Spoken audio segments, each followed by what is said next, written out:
Paano kung ang mismong sandaling kinalalagyan mo ngayon ay tahimik na pinili para sa'yo?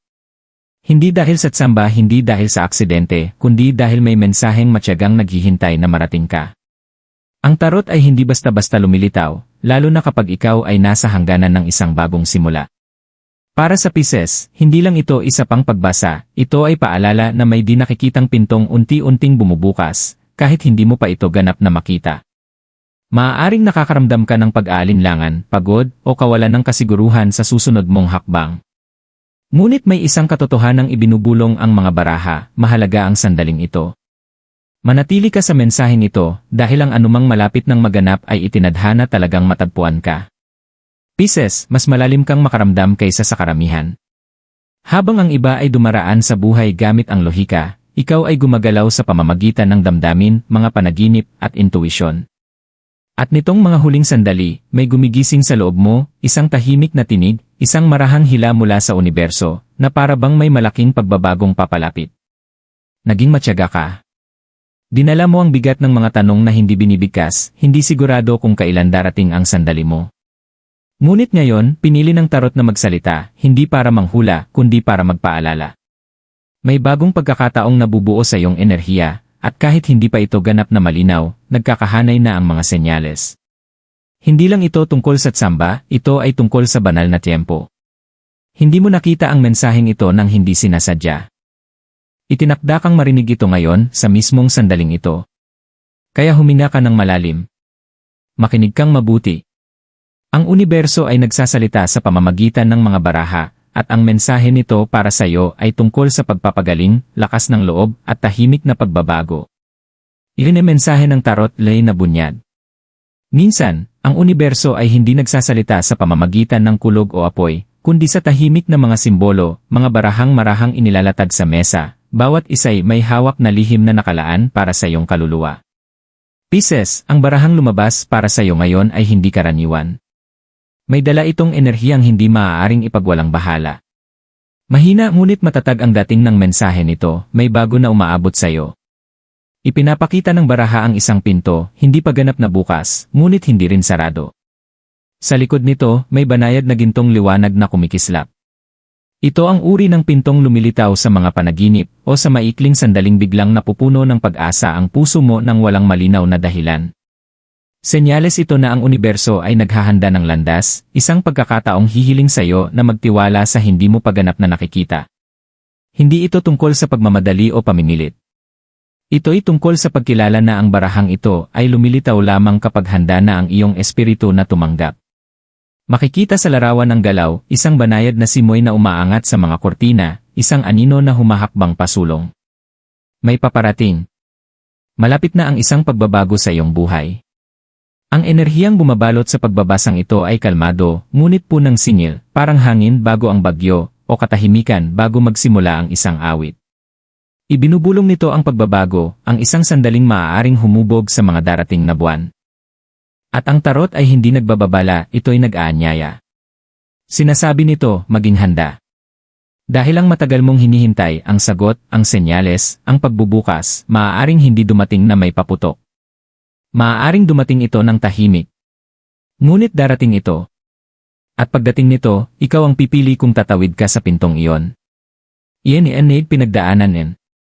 Pisces, bago natin pag-usapan kung ano ang paparating, nais munang kilalanin ng mga baraha ang dinaanan mo. Dahil ang bagong pagkakataong ito, hindi ito basta sumulpot mula sa wala. Ito'y pinagbayaran sa mga unos na hinarap mo ng tahimik, sa mga gabing umiiyak ka na walang nakakaalam, at sa mga sandaling pinili mo ang kapayapaan kaysa ipaglaban na maunawaan ka. Napakarami mong naibigay sa iba. Puso mo, enerhiya mo, oras mo. Ikaw ang nakikinig, ikaw ang nagpapatawad kahit masakit, ikaw ang nananatili kahit umaalis na ang lahat.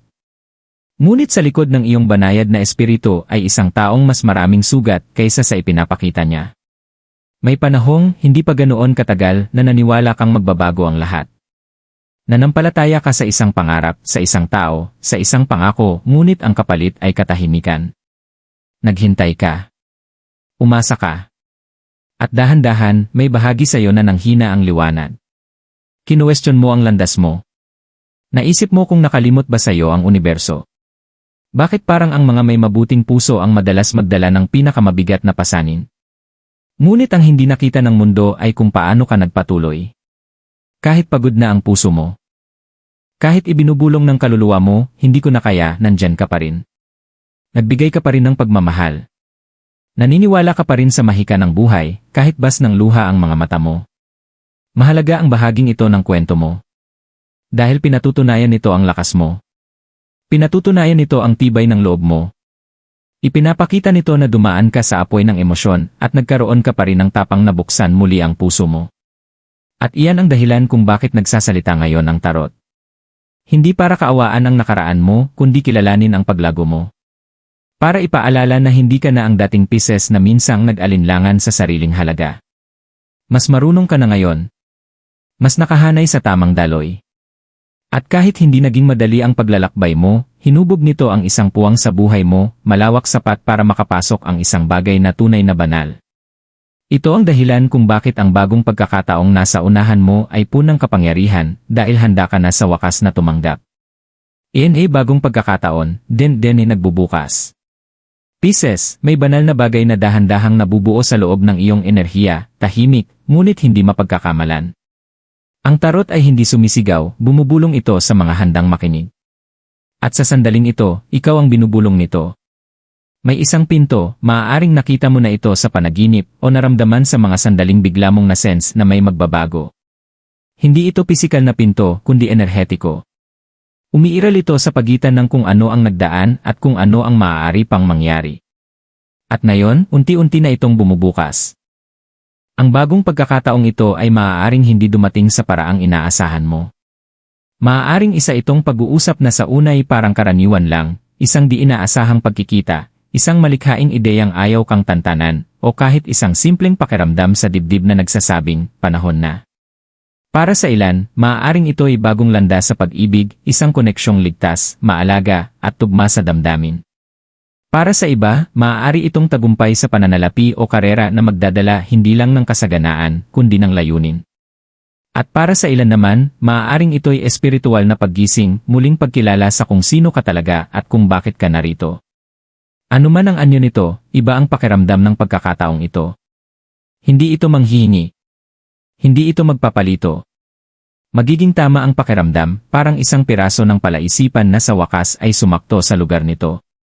Ngunit narito ang lihim, matagal nang nasa paligid mo ang pagkakataong ito. Umiikot-ikot na ito sa buhay mo, naghihintay na magtugma ka rito, emosyonal at espiritual. Ang kaibahan na yon ay handa ka na. Hindi na laban sa iyo ang tiyempo. Kumikilos na ang mga hadlang. Ang sakit na minsang nagbantay sa puso mo ay lumambot na. Gumaling ka sa mga bahagi na hindi mo man lang namalayang sugatan. At ngayon, inaakit ng enerhiya mo ang pagkakataong ito na parang magneto. Ngunit kailangan mong maging naroroon upang makilala ito. Kailangan mong bumagal para mapansin ang mga senyales, ang kilig sa balat, ang paulit-ulit na mga numero, ang biglaang linaw. Kailangan mong magtiwala sa pag-ikot ng dibdib mo kapag may bagong lumalapit, kahit subukan ka pang pigilan ng takot. Hindi lang ito isang pagbubukas. Ito'y isang paanyaya. Isang banal na handog, binalot ng hiwaga at biyaya. Hindi mo kailangang habulin. Kailangan mo lang itong tanggapin na may box na mga mata, matapang na puso, at ang tahimik na katiyakang ito na ang sandali mo. Pisces, hindi na nakalock ang pinto. Tatawid ka ba? Bakit di Venus pagkakataong iti? Pisces, nagkaroon ka na ng mga pagkakataon noon, mga pagbubukas, mga alok, kahit mga sandaling parang tadhana na mismo. Ngunit sa kung anong dahilan, nakalusot ang mga ito sa pagitan ng iyong mga daliri. Maaaring hindi tama ang tiyempo. Maaaring takot ang humarang. O baka naman, sa kaibuturan mo, hindi ka pa talaga handang tumanggap. Ngunit sa pagkakataong ito iba na. Ang oportunidad na ito ay may dalas ng enerhiyang hindi mo pa nararanasan. Hindi ito magulo. Hindi ito nagmamadali. Banayad ito, ngunit makapangyarihan, parang isang ilog na gumagabay sa iyo, hindi bagyong yayanig sa buong pagkatao mo. At ang dahilan kung bakit iba ang pakiramdam nito ay hindi lang dahil nagbago ang enerhiya, kundi dahil ikaw mismo ang nagbago. Hindi ka na kumikilos mula sa desperasyon o pagdududa sa sarili. Nauunawaan mo na ang halaga mo. Natutunan mo ng pakinggan ang intuition mo kaysa sa ingay ng paligid. Tumigil ka na sa pagtanggap ng mumo. Nagsimula ka ng humiling sa universo ng mga bagay na tunay na kaayon ng kaluluwa mo, hindi na lang ng mga sugat mo. At dahil sa pagbabagong iyon sa loob mo, tumutugon na ngayon ang universo. Ang mga oportunidad na dati parang biglang naglalaho ay bumabalik na sa orbit mo. Ang mga pintong dating mahigpit na nakasara ay unti-unting nagbubukas. Hindi dahil nakiusap ka kundi dahil ang enerhiya mo ay tumugma na sa mismong mga bagay na dati mong hinahabol. Sa pagkakataong ito, sinasalubong ka ng oportunidad sa gitna. Sa pagkakataong ito, hindi mo na kailangang pilitin. At kung may takot mang sumingit, huwag kang mabahala. Natural lang iyon. Normal na matakot kapag may magandang iniaalok ang buhay matapos ang napakaraming sakit. Tandaan mo lang, ang takot ay hindi palaging ibig sabihin huminto. Minsan, ang ibig lang nitong sabihin ay mahalaga ito. Pisces, nakatayo ka ngayon sa isang puwang na hindi mo pa nararanasan, handa, boks, at makapangyarihan. Hindi na ito katulad ng dati. Dahil hindi ka na ang taong ikaw noon. Babala pagpili. Pisces, ang tarot ay hindi lang nagbibigay ng mga biyaya, naghahatid din ito ng katotohanan. At sa bawat pagkakataon, may dumarating na sandali ng pagpili. Ang bagong pintong ito na bumubukas. Hindi ito otomatikong iyo. Kailangan nito ang mo. At hindi lang sa salita, kundi sa enerhiya, tapang at pagkilos. Ang babala ay banayad, ngunit malinaw. Kung babaliwalain mo ang sandaling ito, kung masyado kang mag-aalinlangan, mag-isip ng paulit-ulit, o hahayaan ang takot na paralisahin ka, maaari mong mapalampas ang pagbubukas. Ang universo ay hindi nagpaparusa, ngunit tumutugon ito sa pagkakatugma. At ang pagkakatugma ay nangangailangan ng tiwala. Naranasan mo na ito dati, hindi ba? Nakatitig sa isang pagkakataon, alam sa kaibuturan ng puso mo na ito ay para sa'yo, ngunit umalis ka dahil sa pagdududa. Ang pagsisisi ay hindi palaging sumisigaw, bumubulong ito sa kalaunan kapag lumipas na ang sandali. Sa pagkakataong ito, hinihikayat ka ng tarot, huwag mo na itong hayaang mangyari muli. Maaaring hindi dumating ang oportunidad na ito na may kasiguruhan. Maaaring hindi ito maghintay hanggang sa perpekto na ang pakiramdam ng lahat. Maaaring kailangan nito ang isang hakbang ng pananampalataya, isang matapang na desisyong pinangungunahan ng puso. At iyon ang pagsubok. Pipiliin mo bang maniwala sa sarili mong paglago? Magtitiwala ka bang handa ka na ngayon, kahit may kaunting takot pa? Dahil Pisces, nakahanay na ang enerhiya. Ginawa na ng universo ang bahagi nito. Ang natitira nasa sayo na. Sinasabi ng tarot. Ito ang sandali ng pagpili mo. Piliin mo ang landas na patungo sa kaluluwa mo, hindi sa takot mo. Espiritual na gabay para dag Pisces. Pisces, hindi palaging nagsasalita ang universo sa malalakas na senyales.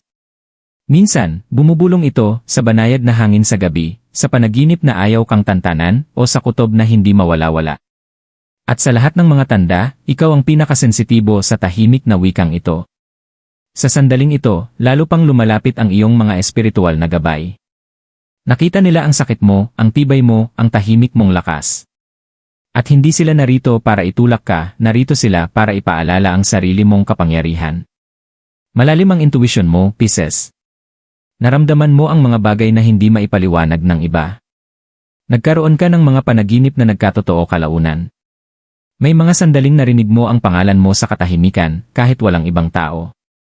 Hindi ito mga pagkakataon lamang. Ito ay mga espiritual na alingaungaw, patunay na konektado ka sa mas mataas na bagay.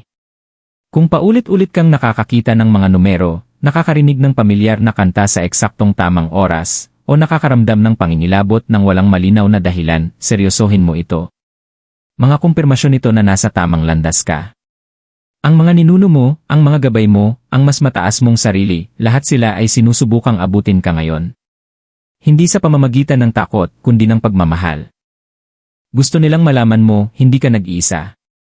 Magsindi ka ng kandila ngayong gabi. Banggitin mo ang pangalan mo ng malakas. Humiling ka ng linaw at pagkatapos ay manahimik. Magugulat ka sa kung ano ang bubulong pabalik.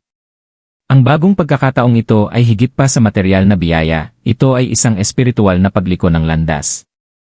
Isang sandali kung saan tumutugma ka sa kung sino ka talaga.